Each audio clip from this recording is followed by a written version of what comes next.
Hey everybody, HomeSliceHenry here, and I just hit rank 1 in the entire world on the Go Battle League leaderboards for the second time. And I did so live on stream. In today's video, I'm going to be breaking down the Fantasy Cup team that I used to reach number 1 in the entire world, the strategy behind it, and why I think this team is so incredibly powerful.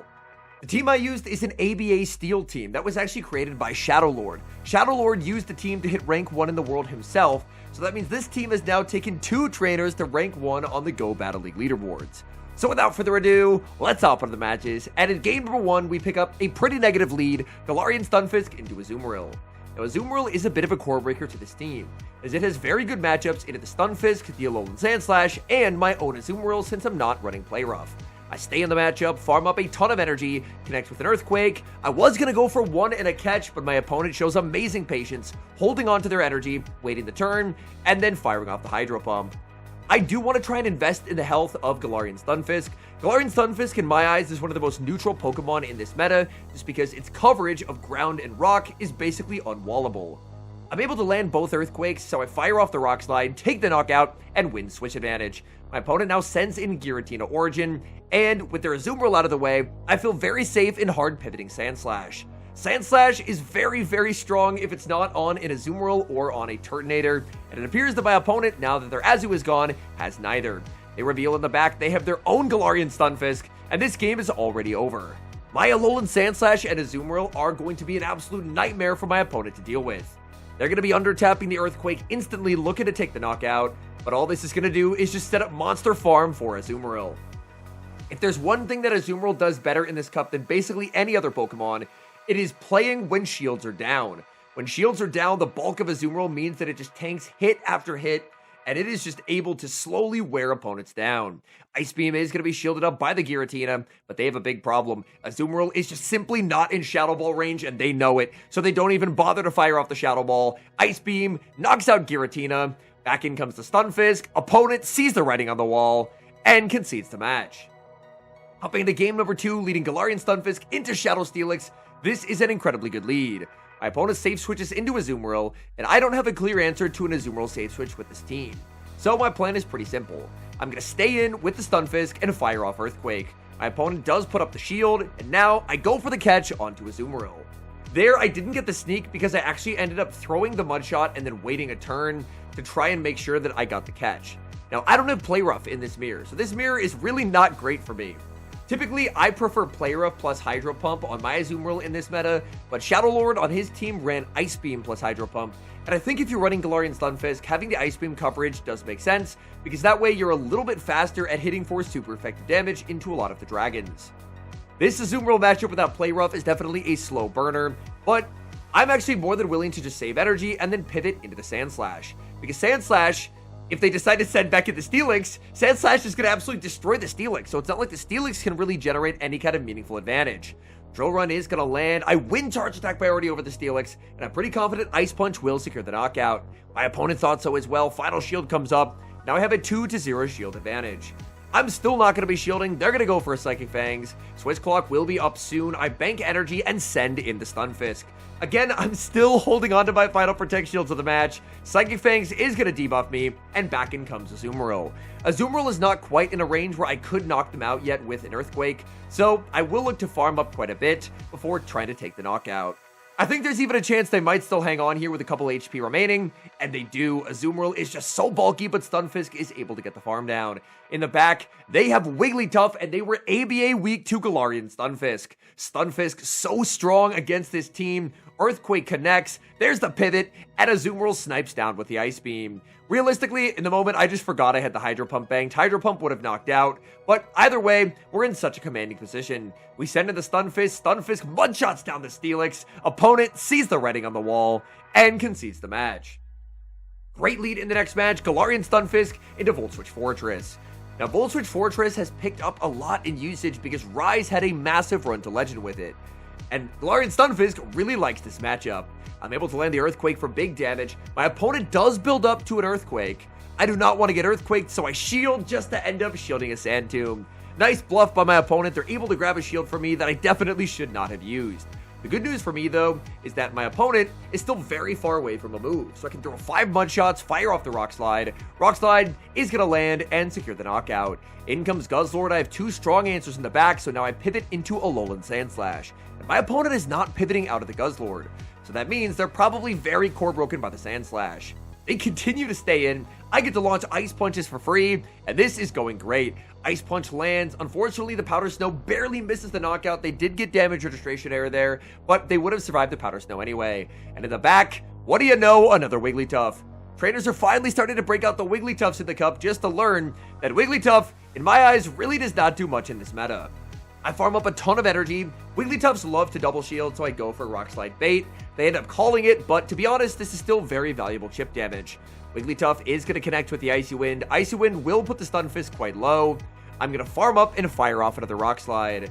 I'm threatening an Earthquake. Even at -1, an Earthquake would do quite a lot of damage. I will make a last-second Rock Slide. My opponent gets a catch onto the Guzzlord, but I was switch locked, so I had to fire off that move anyway. They bring back in the Wigglytuff, but I have a full health Azumarill and a shield, and for the 3rd game in a row, my opponent resigns the match. Tough opponent in the next match, battling against Rise to Occasion. Stunfisk into Shadow Galarian Weezing. Now, if he's on Overheat, this matchup can get very, very tricky, and he farms right up to it. Shadow Overheat would be devastating for Stunfisk. I put up the shield, he's on Brutal Swing, and I immediately regret that shielding decision. I decided to just full send the Earthquake. Earthquake connects, and Weezing gets KO'd. That is massive. He's down an entire Pokemon, and I'm still very healthy. But Shadow Dragonite is basically the worst case scenario Pokemon that he could have here for me, because Dragonite's energy absolutely destroys this entire team. I'm able to grab a shield. I want to go for a superpower catch, but it's a simultaneous switch, Azumarill into Turtonator. Even though this alignment is very favorable for the Azumarill, I still feel that I am in a losing position. The Dragonite has back-to-back charge attacks loaded, and those charge attacks will completely destroy all of my remaining Pokemon. Turtonator lands the Overheat. I'm going to try for a Bubble Down here. If I can get the Bubble Down and exit with an Ice Beam, I feel like I'm hopefully in an okay spot, but unfortunately, the timer comes up, back in comes the Dragonite, and Dragonite is back-to-back Thunder Punches, so I cannot afford to shield. So I end up letting this go. I send in the Stunfisk. Maybe I should have sent in the Sandslash right away just to get as much Powder Snow damage as possible, but in the moment, I just wanted to force him to throw energy. But he's smart. He overfarms basically to 2 more charge attacks, and at this point, I realize I have lost this game. Even with the debuff applied, Dragonite's going to make 2 moves. My only hope is that he goes for a Thunder Punch. I know shield, but it's the superpower. Sandslash gets KO'd, and we get fully swept by Dragonite. We move to the next match, and what is this Pokemon doing here? We lead Galarian Stunfisk into Dedenne. My bonus safe switches into Grimmsnarl. I have a very hard check to Grimmsnarl, but I actually wanted to fire off a Rock Slide and then go for a Bubble Down. Even if my opponent ends up no-shielding the Rock Slide, I would rather exit this matchup with a lot of energy that I can use to threaten Dedenne. Because I know Grimmsnarl in this meta is almost always running Foul Play and Power Up Punch, so they can't really do any damage to the Azumarill, but I just really don't want to give the Dedenne an opportunity to ramp itself up and kind of make itself invincible. I would much rather just get a full bubble farm down with the Azumarill and exit with 100 energy. This is going to make life very difficult for Dedenne. Dedenne re-hits the field, Hydro Pump connects, and that damage is devastating. And because of the Parabolic Charge nerf, they can't even make the Parabolic Charge before the Ice Beam. Ice Beam lands, down goes Dedenne. In the back, they have their own Azumarill, and now I just have a 2 versus 1 endgame that I am never going to be able to lose, and my opponent will resign the match. We see a familiar lead in the next match, Galarian Stunfisk into Shadow Volt Switch Fortress. And what do you know? The Fortress is core broken and they're forced to stay in.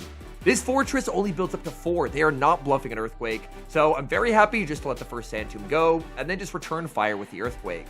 But Galarian Stunfisk really felt like it was the MVP of this run. There were so many teams that were core broken by Galarian Stunfisk, and you know that if you have the energy on the Stunfisk, it's never going to be unusable just because the ground plus rock coverage is just simply too strong. After landing the Earthquake, I can now take the knockout with the Rock Slide. Down goes Fortress, and my opponent sends in Turtonator. Turtonator tries for a farm down that they're not gonna get. Stunfisk able to hang on, make the Earthquake. Turtonator gets rocked, and now I'm just gonna send it to Sandslash. In comes Sandslash, it's Dragonite in the back, and we get our revenge. Rise got us good with the Dragonite. We fully farm down the next one that we see, and take the win. Stunfisk versus Doublade in the next match. Doublade is a little bit of an awkward Pokemon. Doublade will take big super effective damage from Mudshot and Earthquake, but they have a pretty massive pacing advantage. alternating 5-4 pacing to Sacred Sword.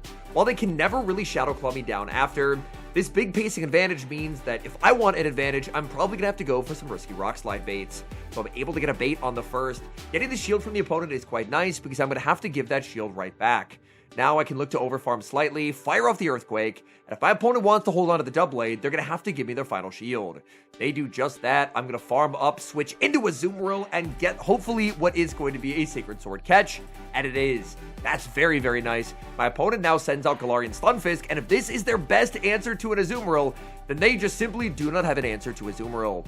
Azumarill, more than happy to be hit with an Earthquake, as now I can return fire with a Hydro Pump, and basically just go for a full farm down if this misses the knockout. Hydro Pump lands onto Galarian Stunfisk, they survive on 1 HP just to get bubbled down. Back in comes Doublade. Surely Doublade could take the knockout here with a neutral Gyro Ball, right? Wrong. Azumarill hangs on. It's just simply too bulky. We make it to the Ice Beam. Ice Beam gets them very low, and now I'm just going to send in the Sand Slash. Sand Slash can go for a 1-shield farm down. Sand Slash energy is also pretty universally useful, and I'll never find out what my opponent had in the back as they resign the match before I can see it. We move to the next game, and we see a very familiar lead, Stunfisk into the Shadow Galarian Weezing. The last Weezing we faced was Rise, and we ended up losing that game. I respected an Overheat, and it ended up backfiring. I'm going to respect the Overheat once again. And again, it's the Brutal Swing. That is really not great. This time, my opponent tries to catch the Earthquake, but I was able to respond in time and instead fire off the Rock Slide. I'm going to bank so much energy on the Stunfisk and switch right as they make the payback. A payback catch here would be massive. And it is the payback catch. That wastes a ton of energy on Corviknight. And now I have basically all the energy that I could ever want stored on my Galarian Stunfisk. They can fire off air cutters, but it's really not going to make much of a difference. I'm just going to keep farming with Azumarill and finally unleash Hydro Pump. Hydro Pump should be lethal if my opponent decides to no-shield. They no-shield, Corviknight gets knocked out of the sky, and back in comes Galarian Weezing. Weezing can knock me out with a Sludge here. That is very okay. Shadow Sludge will hit for some pretty massive damage. And they reveal their final Pokemon is a Guzzlord. And they are not going to like what comes next, as in comes Alolan Sandslash. And Alolan Sandslash's Powder Snows are shredding through the Guzzlord. I believe I did get one turn bring in there because my opponent was actually able to get a sneak on the switch in, which normally they should not be able to get. But Sandslash, it just has so much fast move pressure here. Brutal Swing is going to connect. I'm realizing that I can't quite get the farm down, so instead I'll fire off the Ice Punch. Ice Punch is shielded up by the Guzzlord. Guzzlord pivots into the Weezing, but Weezing is going to be immediately under threat from Drill Run. Drill Run pressures the shield. I can farm up and stay in because I'm getting to a second Drill Run, and that's going to be all she wrote. Galarian Weezing gets KO'd. All that's left in the back is that Guzzlord, and I have a Rock Slide loaded on my Stunfisk. So all the energy we banked earlier in the match, just too good as we're able to take the knockout and get the win.